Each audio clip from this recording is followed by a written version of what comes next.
तीसरे के लिए बहुत सारे दावेदार हैं जो अच्छा कर सकते हैं। छोटू रावत जी अच्छा करते ही हैं, विनय विनायक जी अच्छा करते हैं, ओम झा जी अच्छा करते हैं। ना ओम झा या मधुकर आनंद? मुझे लगता है बहुत अच्छे गाने दिए हैं, और जिन हिट नंबर्स की आप बात करें तो उसमें से बहुत सारे हिट नंबर प्रिंस उनके ही हैं। उनके ही लिखे हुए हैं। ऐसा फसाऊं, सौरभ रॉयल जी या फिर बॉस रामपुरिया? अगर सौरभ रॉयल जी सिंगर नहीं होते, आर्टिस्ट नहीं होते और लिरिकिस्ट, तीनों चीज़ों में से कोई एक चुनना पड़े तो कौन सा चुनेंगे आप? अगर एक मूवमेंट आ गया तो। एक्सपीरियंस बहुत बड़ा है उस लड़की का, और खेसारी जी के साथ गाना भी गाया है, आपके लिए भी गाया है नेहा राज। ठीक है, म्यूजिक डायरेक्टर की बात करते हैं। आपको म्यूजिक की इतनी परख है, अगर मैं आपसे पूछूं कोई भी 3 ऐसे म्यूजिक डायरेक्टर जो भोजपुरी को कुछ एवोल्यूशन ला के देंगे, तो आप उनके में से 3 लोगों के नाम किस किस के लेंगे? 3 म्यूजिक डायरेक्टर जो भोजपुरी को एवोल्यूशन ला के देंगे, जिनके साथ आप काम कर रहे हैं और करना चाहेंगे आगे।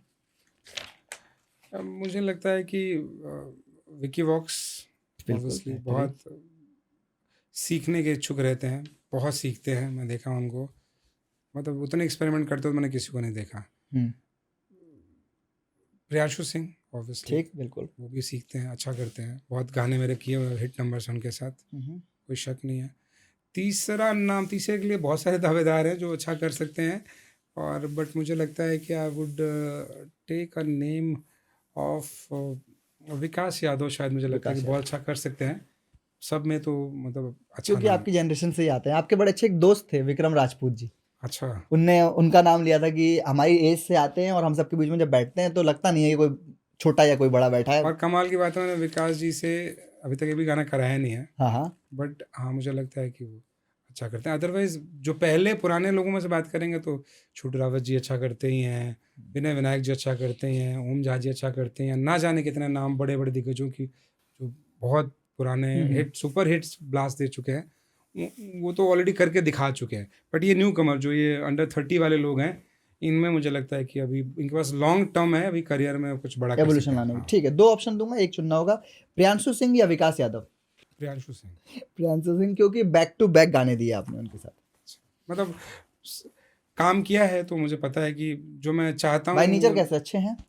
अब वही फन लविंग है, जॉली पर्सन, मस्त मौला रहने वाला इंसान, मूडी। ठीक। विकी वॉक्स या आर्या शर्मा?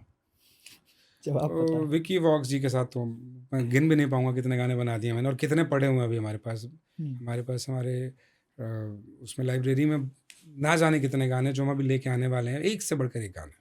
ठीक। ओम झा या मधुकर आनंद? मुझे लगता है कि मैं मधुकर आनंद जी का म्यूज़िक बहुत एंजॉय करता हूँ। मधुकर आनंद जी हाँ, का। वो दोनों अच्छे हैं, पर मधुकर आनंद जी को मैं पसंद एक्चुअली ज़्यादा। एब्सोल्युटली मधुकर आनंद जी जिस तरह से काम करते हैं, अलग देते हैं। ठीक है। वो अब खुद लिरिक्स, गाते भी बहुत अच्छा है हाँ, मधुकर आनंद जी गाते भी अच्छे हैं। लिरिक्स राइटिंग की बात करेंगे तो मैं आपको यहाँ ज़्यादा फंसाऊंगा, क्योंकि आपका एक सॉन्ग था जो दोनों लोगों ने लिखा था, दोनों में से कोई एक चूज करिएगा। प्रिंस प्रियदर्शी या निकी निहाल? प्रिंस प्रियदर्शी। प्रिंस प्रियदर्शी आपके अच्छे मित्र हैं या फिर बस अच्छा लिखते हैं? नहीं, मेरे पीछे बहुत मेहनत करी है उस इंसान ने शुरुआती दौर में। अब तो ज़्यादा काम नहीं हो पाता क्योंकि उनकी अपनी कंपनी है, प्रोडक्शन में बिजी हो गए हैं, लिखते पैराडाइज लिखते कम प्रोडक्शन। है वो। लेकिन जब लिखते थे तो मेरे लिए बहुत लिखते थे, और बहुत लिखा भी है, कोई उसमें दो राय नहीं है, कि कोई शक भी नहीं कह सकता। मैं बहुत अच्छे गाने दिए हैं, और जिन हिट नंबर्स की आप बात करें तो उसमें से बहुत सारे हिट नंबर प्रिंस उनके ही हैं। उनके लिखे हुए हैं। ठीक। रवि यादव या रोशन सिंह विश्वास? रवि यादव। थोड़ा बताइए कैसे व्यक्ति हैं इनको, क्योंकि हमने ऑन कैमरा कभी नहीं हाँ, देखा, बहुत कम एग्जैक्टली। फॉलोअर्स हैं। वो क्राफ्ट पे काम करता है इंसान, वो अपने कला के ऊपर काम करता है। उस इंसान के बारे में बोलूँगा, वो किसी से उम्मीद नहीं करता इंसान, वो सिर्फ अपने आप से कंपटीशन लेता है। मैंने देखा है उसके गाने चोरी होते हुए, उसके कॉन्सेप्ट, उसकी कॉम्पोजिशन चुराते हुए। लेकिन उस इंसान की बात से ना मुझे एक बात याद आती है कि जो काम अपने आप से नहीं होता वो किसी के बाप से नहीं होता। तो वो इंसान अपने आप पे भरोसा करता है। वेरी हार्ड वर्किंग गाय।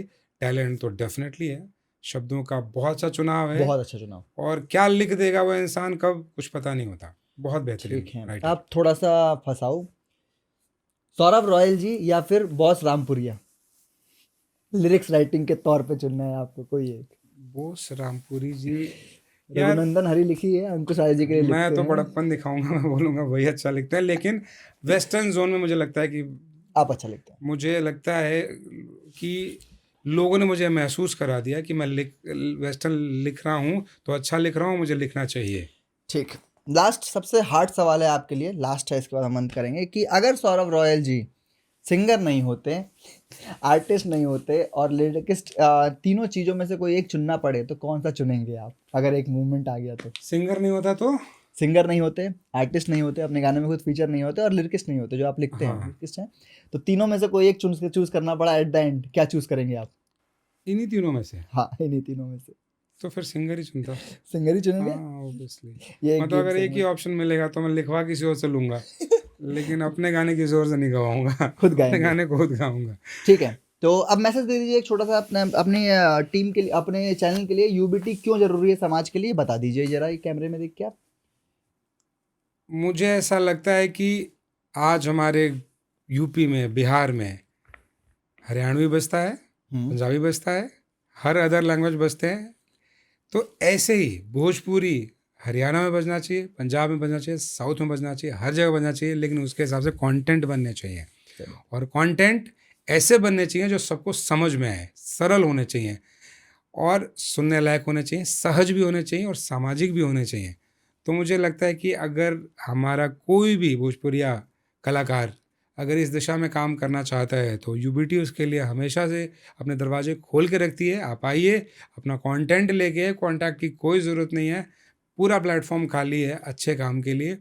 और ऐसा गाना बनाएंगे कि जो सबको समझ में आए, सब रिलेट कर पाएँ और सब हमारे गानों पे झूमे नाचे, ना कि मजाक बनाएं, मज़े ले और समझे भी, इज्जत भी करें। तो ऐसे कंटेंट बनाने की ज़रूरत है भोजपुरी कलाकारों को। यही संदेश भी है, यही आग्रह है, यही मेरा निवेदन है कि कुछ बेहतर करते हैं।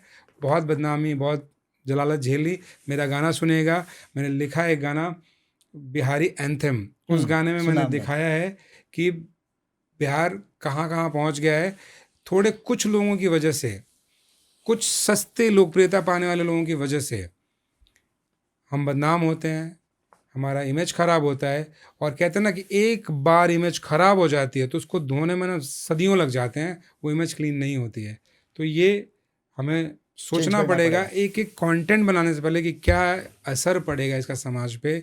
बहुत ज़रूरी है। इनकम को बात कर दीजिए, पहले भोजपुरी प्राइड को फर्स्ट कर दीजिए।